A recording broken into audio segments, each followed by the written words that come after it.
迎收睇6點鐘新聞，我係吳秀華，我係張慧平。先睇下今日嘅新聞重點。環保團體批評大型超市亂咁抌食物同埋廚餘。譚耀宗對立法會喺政府換屆之前通過架構重組並唔樂觀。國際社會紛紛譴責敘利亞一個小鎮超過90人被屠殺嘅事件。新聞嘅詳細內容。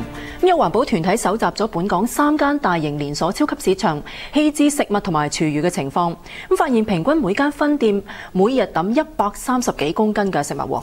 係啊，佢哋咧又發現一半被抌咗嘅食物啦，仲係食得㗎，部分嘅食物更加係俾人特登整壞咗先至抌。團體批評呢個係浪費，敦促超級市場檢討，減少廚餘。施樂秋報導。呢個冬瓜上面嘅到期日係27號，即係話早前掉嘅時候仲未過期。脆肉瓜俾人切斷，呢啲菜心同埋瓜果仲食得，但已經被送到垃圾站。地球之友收到有超市職員投訴，喺3月到今個月期間到過5個垃圾站，檢視附近百佳、惠康同埋華潤萬家5間中小型分店掉嘅嘢，結果發現呢幾間分店每日平均掉咗130幾公斤食物。當中有一半仲可以食，部分食物更加懷疑被整爛先至掉，令到拾荒者執到都食唔到。佢就係唔俾你啲人執，所以搣爛佢倒啲水落去。你有冇見過？真係日日都見啦。團體根據檢視被掉咗嘅食物，推算連同吉之島在內嘅4間大型超市，每日掉咗大約80幾公噸食物。批評超市欠缺企業良心，佢哋會將呢一啲嘅包裝啦搣開佢啦，加水，甚至加漂白水，令到呢啲食物全部食唔到嘅。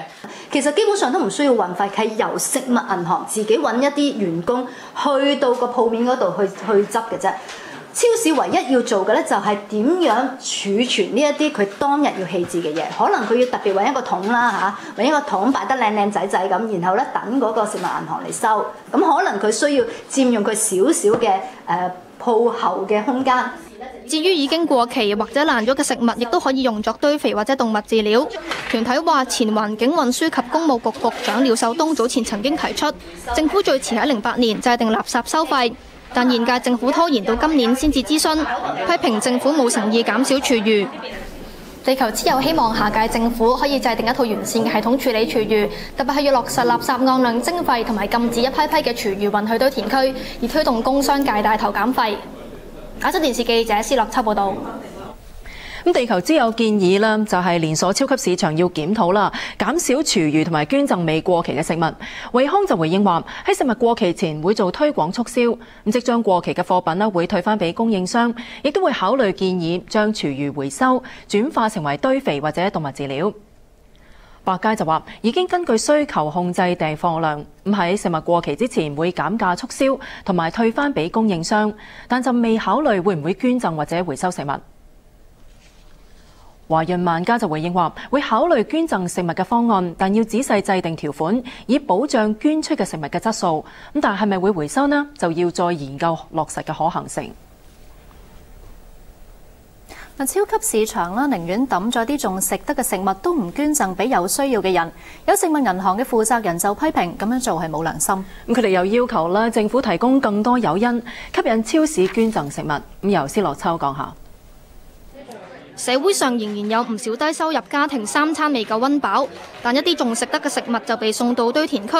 有食物銀行負責人批評幾間大型超市嘅做法，好折墮咯，咁但係好即係，因為我諗咧佢哋即係會有好多考慮啦，真係好無奈咯，即係因為我哋都眼見其實香港係好多基層嘅人，即係未必真係有人餓死啦，但係講緊好多基層人士其實3餐都未必有即係一啲好好嘅嘢食，或者3餐都唔會好溫飽嘅。受通脹影響，物價上升，基層市民嘅負擔越嚟越重。有籌辦食物銀行嘅機構話，申請食物援助嘅個案越嚟越多。機構舊年年底每個月資助1600幾個個案，去到上個月已經增加到2000宗。有鑑於要求增加，立法會舊年通過撥款1億，支援食物銀行提供換領券，到街市同埋超市等供應商買乾貨以外嘅新鮮食品，為基層市民提供更加有營養嘅食物。但有機構認為政府未有提供足夠嘅誘因，鼓勵超市捐助更加多食物。例如外國有免責條款，保障捐出嘅人士或者機構，就算受助人食咗呢啲捐贈嘅食物，身體有問題都唔需要負上責任。亞洲電視記者施樂秋報導。睇睇其他消息，候任行政長官梁振英提出優化政治委任制度措施，稍後先至檢討問責制。民建聯主席譚耀宗認同，但佢話對立法會7月1號前通過架構重組唔樂觀。羅文哲報導。距離下屆新政府交接仲有個幾月，身兼立法會政制事務委員會主席嘅民建聯主席譚耀宗相信，政府架構重組建議能夠喺下個月嘅20號委員會會議上獲得通過，但擔心未必可以趕及喺7月1號前獲得立法會通過。會唔會佢哋搞好多修訂啦？修訂呢個決議案啦，即係佢攞咗呢次嘅經驗，佢會繼續搞好多出嚟。咁我哋可能連續要開好多個會啦。另外財委會過文件嘅時候，可能亦都要拖得會議好長啦，去反覆提好多嘅問題啦咁樣。咁呢啲嚟講都會造成嘅，而且咧時間就掹嘅。我自己嘅分析咧都覺得係有問題嘅，係唔樂觀嘅因為唔知佢哋要即係想用啲咩方式去阻延到。佢認同候任行政長官梁振英提出優化政治委任制度嘅措施。佢指政府唔可以因為要檢討問責制而停止運作。咁如果你一檢討，咁起碼停咗大半年，咁個政府點樣運作呢？咁呢個我覺得係唔可能嘅。佢又預期9月立法會選舉會較以往激烈，民建聯希望爭取更多議席，預計喺7月中最終定出參與競逐超級區議員嘅人選。亞洲電視記者駱文哲報道。有泛民議員話，政府架構重組涉及重大嘅改動，難以喺幾個月之內討論而且通過，強調並唔係拉布。但建制派就擔心會令到政府癱瘓，又或者認為用較長嘅時間討論有助新政府運作得更加暢順。黃翠芝報導。距離7月1號新一屆政府上任只剩返個幾月，立法會內多個事務委員會仍就政府重組架構開會討論。有泛民議員就重申，重組涉及龐大開支同改動，有需要仔細審議，一早表明難以喺數個月內完成討論。佢哋否認拉布。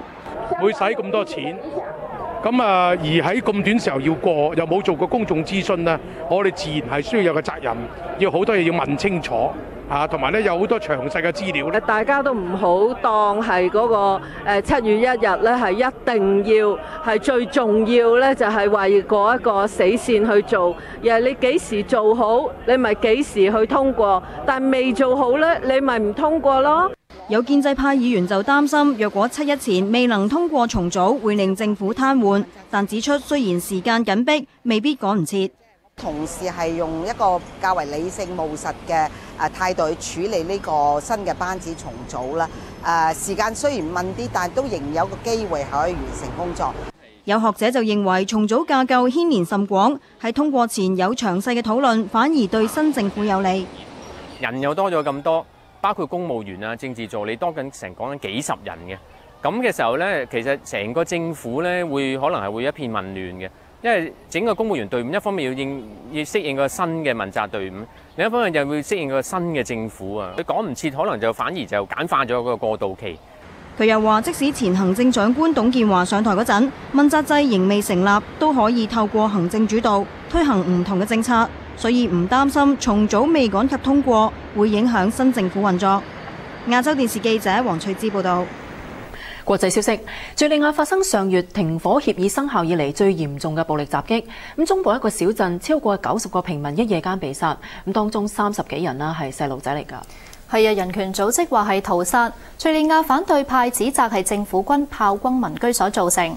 敍利亞政府就否認，反而指係反政府恐怖分子所為。先由姚嘉欣講下事發經過。身穿藍色背心嘅聯合國觀察員去到出事小鎮之後，發現喺一間清真寺停放咗90幾具屍體，用布包住。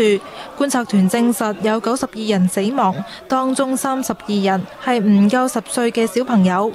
聯合國觀察團團長穆德強烈譴責襲擊。The death of 32 innocent children, lots of women and men, but in particular the children, That is unacceptable. 部分死者已經落葬。今次係敘利亞上個月停火協議生效以嚟最嚴重嘅暴力襲擊。事發喺霍姆斯省附近嘅胡拉鎮。敘利亞反對派話，前晚政府軍同伊斯蘭遜尼派武裝分子衝突，政府軍動用坦克炮擊民居，亦都有親政府分子闖入去民居屠殺平民。不過敘利亞政府就否認，話係反政府恐怖分子所為。亞洲電視記者姚嘉欣報導。聯合國同國際社會紛紛譴責兇徒。今次嘅襲擊係喺聯合國同阿拉伯國家聯盟聯合特使安南今個月底訪問敘利亞之前發生，為安南嘅努力同脆弱嘅敘利亞停火協議蒙上陰影。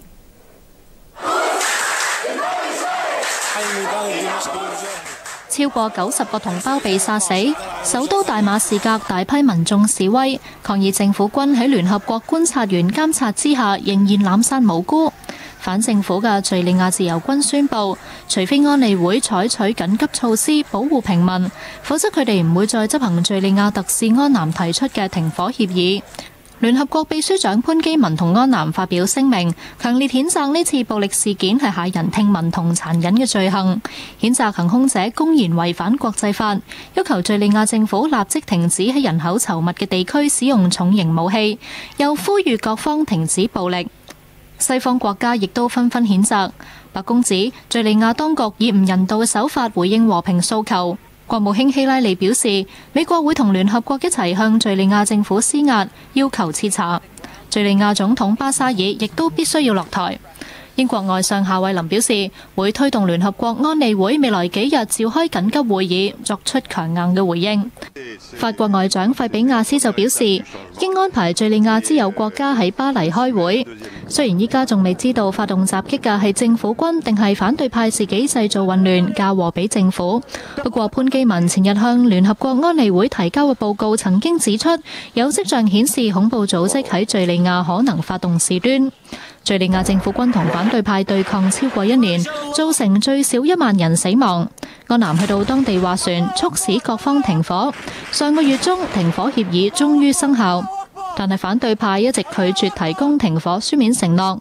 政府軍亦都繼續向平民發炮。外界質疑安南嘅努力就好似喺燒着咗嘅乾柴上面潑水咁，冇辦法平息到政府軍同反對派之間嘅仇恨。休息一陣，翻嚟報導。支聯會發起遊行紀念6四23週年，話人數比舊年多。海南省新增加嘅南海3個島嘅天氣預報，包括有爭議嘅黃岩島。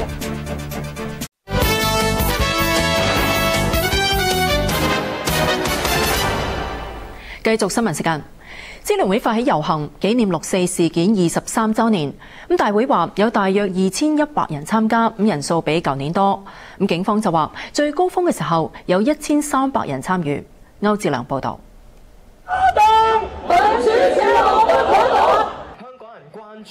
大約2000個遊行人士先喺維多利亞公園集會。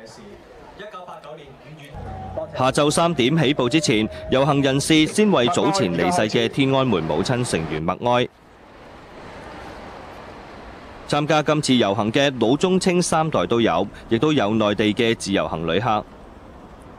一班90後嘅中學生亦都企出嚟發聲，希望下一代能夠認清歷史真相。唔希望我哋下一代係完全唔可以知道6四嘅真相，或者係即使佢了解6四，都係只係了解中國官方嗰一套。即使我哋作為中學生，我哋未有權投票，我哋仲未係一個有權投票嘅社會公民，但我哋一樣希望去講出我哋嘅聲音。我哋希望有一個真相嘅教育。呢位88歲嘅鄧婆婆，過去20幾年每年都會參加遊行同埋燭光晚會。都行得，都唔算好辛苦，慢慢行得。係咪由89年已經開始嚟？係啊，嚟咗好多年啦。遊行隊伍沿住軒尼詩道經過軍器廠街，前往新政府總部。沿途高叫口號，警方封鎖部分行車線，方便遊行進行。遊行隊伍喺大約5點到達新政府總部舉行集會。亞洲電視記者歐志良報道。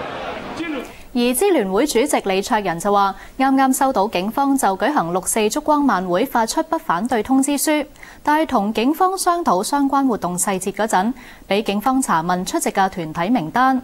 保安局副局長黎棟國話，警方絕對冇刁難。我哋都覺得好驚愕一樣嘢咧，第一次傾咧，佢竟然都問我哋話即係好似有個名單，逐個問我啲團體有冇嚟咁樣樣。咁我哋覺得即係我哋冇一個報名制度，亦都警方冇理由要問我哋有咩團體嚟嘅。咁我哋即係覺得係憂慮警方係咪有個黑名單？絕對警方咧係唔會做任何呢啲咁嘅事嘅。我頭先已經講過。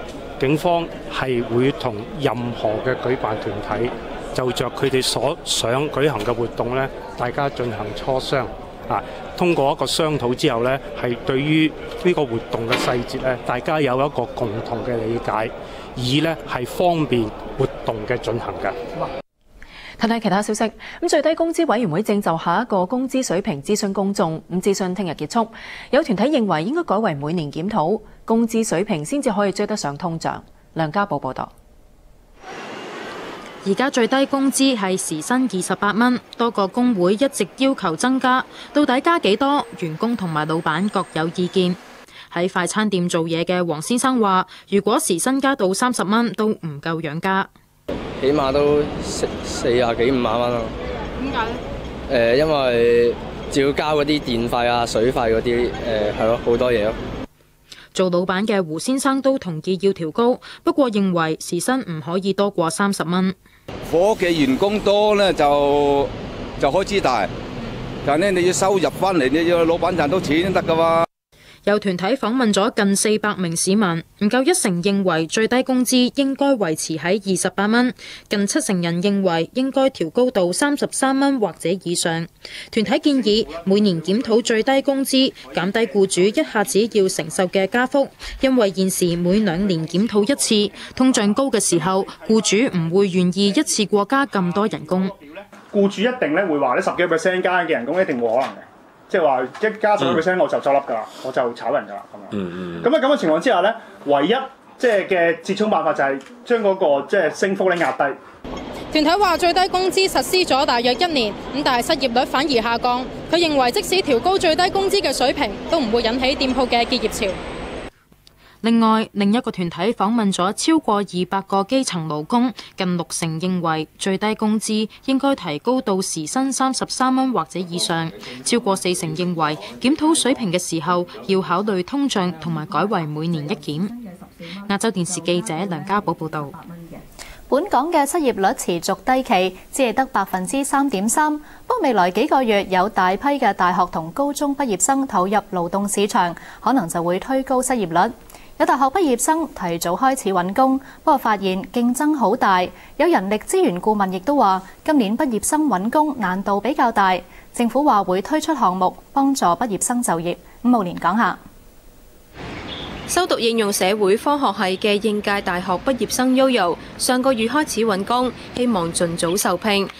今年新舊學制並行，暑假會有大批預科同埋中學文憑試畢業生同時投入勞動力市場。Yoyo 發現喺爭取工作機會嘅時候，大學生未必有優先。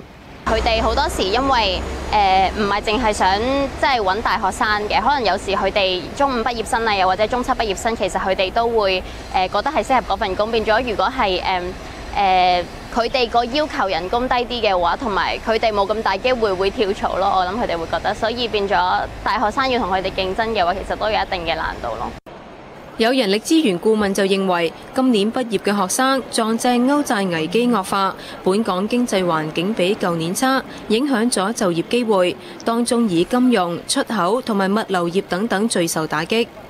僱主都會係對前景不明朗或者係偏向負面嘅時候咧，佢哋第一樣嘢咧就係唔請新嘅畢業生嘅，因為新嘅畢業生咧始終咧都係需要時間去培訓，唔係直接即刻有呢個生產力喺度嘅。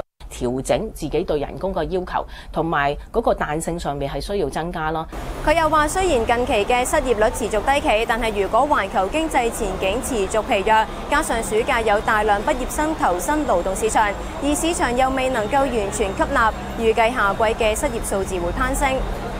而為咗舒緩畢業生嘅就業壓力，政府將會喺5月至到8月推出就業支援項目，協助畢業生投入職場。亞洲電視記者吳慕蓮報導。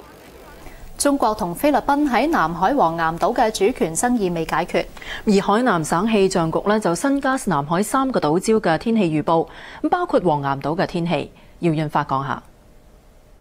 海南省電視台嘅天氣預報報導員開始預報黃岩島、西沙永興島同南沙永樹礁3個地方嘅天氣，包括當日溫度、風向同風速等資訊，代替以往只係籠統咁介紹南海海域嘅天氣。海南省氣象局表示，係為咗進一步提高南海天氣預報嘅準確，為漁業生產同海運交通提供更加好嘅氣象服務，並透過當地嘅媒體每日對外發布。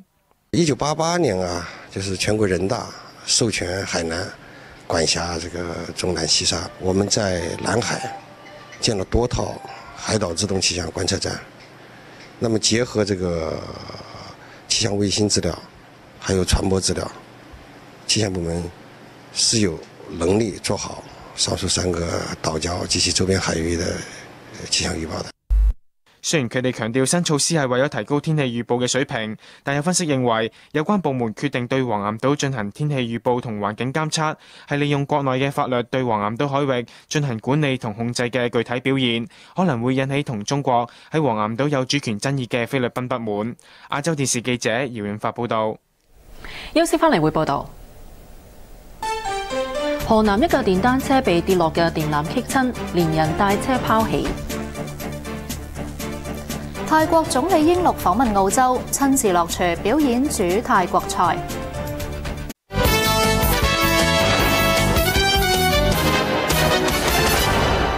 繼續新聞時間，喺過去1年最少有24宗職業司機猝死個案。一項調查發現，職業司機較易患上心血管毛病，令到心臟出現問題嘅風險比一般市民高。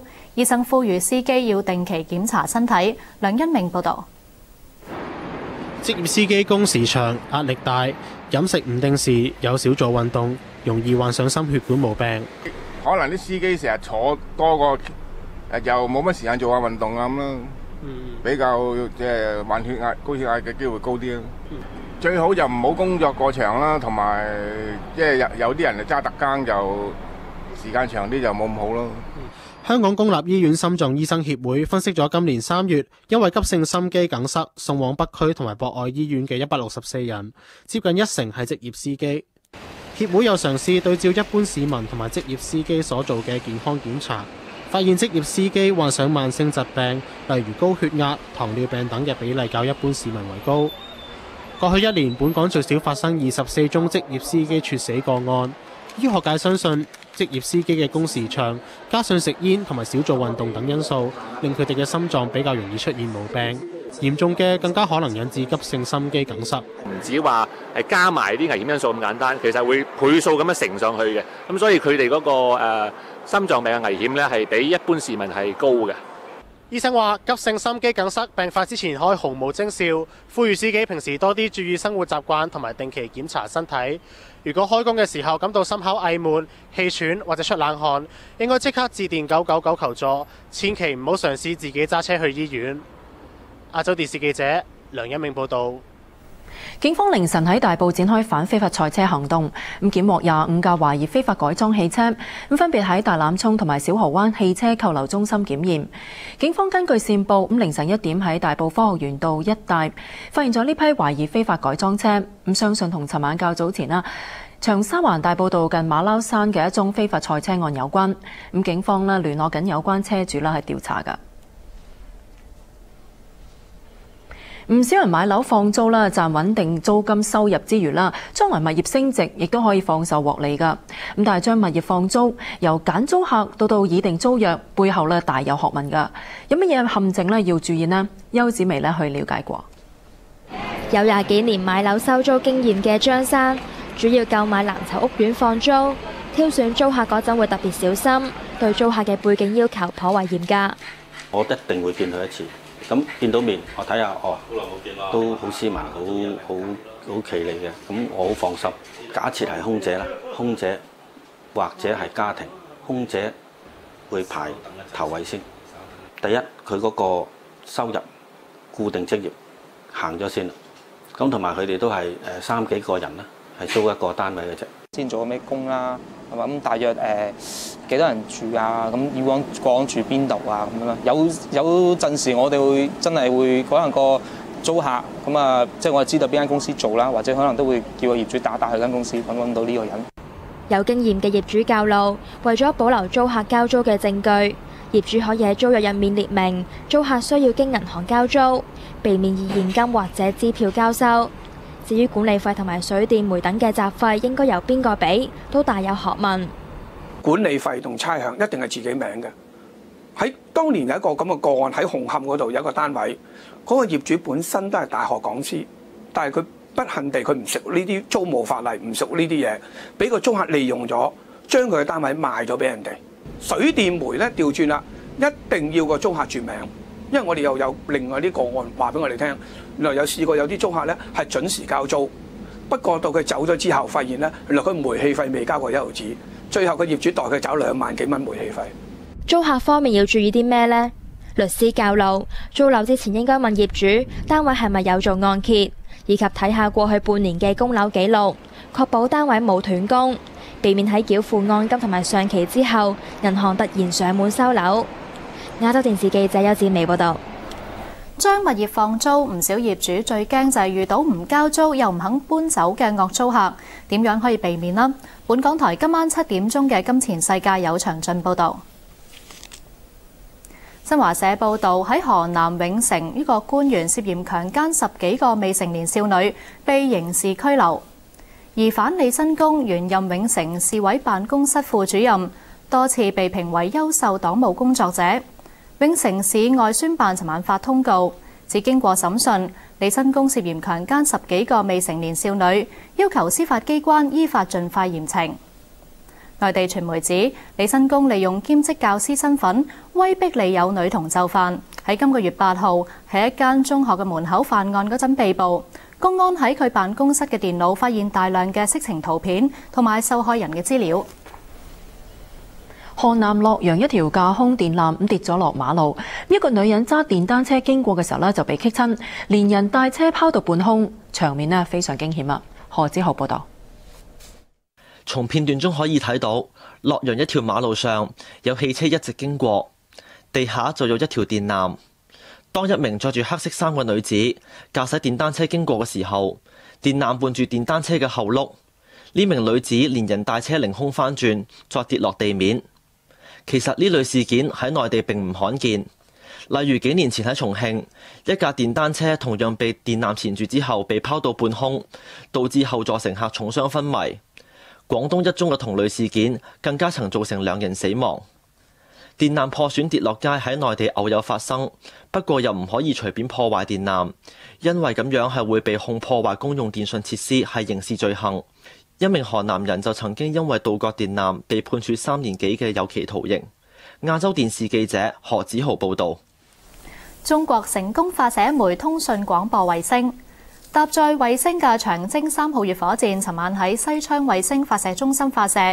一次發射嘅中星 2A 衛星可以為全國嘅廣播電台、電視台、無線發射台同有線電視網等機構提供廣播以及寬頻多媒體等傳輸業務。衛星由中國航天科技集團公司屬下嘅研究院所研製。埃及總統選舉